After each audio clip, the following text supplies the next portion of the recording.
नाश्त्यावरून वाद झाला, नगरसेविकेनं जिल्हाध्यक्षांना थेट कान फटवला. काँग्रेसच्या बैठकीत नेमकं काय घडलं जाणून घेण्यासाठी हा व्हिडिओ शेवटपर्यंत पहा. राजकारणात टीका टिप्पणी, आरोप प्रत्यारोप नवे नाहीत, पण भर पक्षाच्या बैठकीत एखाद्या नेत्यानं दुसऱ्याच्या कानशिलात लगावली तर असाच धक्कादायक प्रकार कल्याणमध्ये घडलाय. नाश्त्यावरून सुरू झालेला वाद हा इतका वाढला की महिला नगरसेविकेनं थेट जिल्हाध्यक्षांना कानशिलात लगावली. ही घटना आहे कल्याण पूर्व भागातली, जिथं काँग्रेस पक्षाची एक महत्वाची बैठक आयोजित करण्यात आली होती. शनिवारी संध्याकाळी झालेल्या बैठकीला मोठ्या संख्येनं पदाधिकारी आणि कार्यकर्ते उपस्थित होते.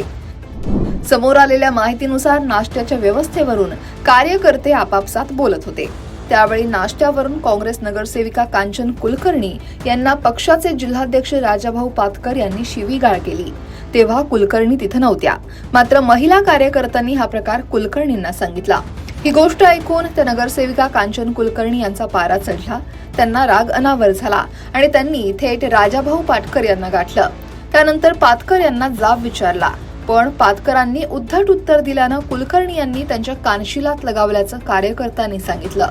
या अनपेक्षित घटनेनं बैठकीत एकच गोंधळ उडाला. उपस्थित कार्यकर्ते आणि पदाधिकाऱ्यांमध्ये संभ्रमाचं वातावरण निर्माण झालं. पातकर यांनी अर्वाच्य भाषेत शिव्या दिल्या.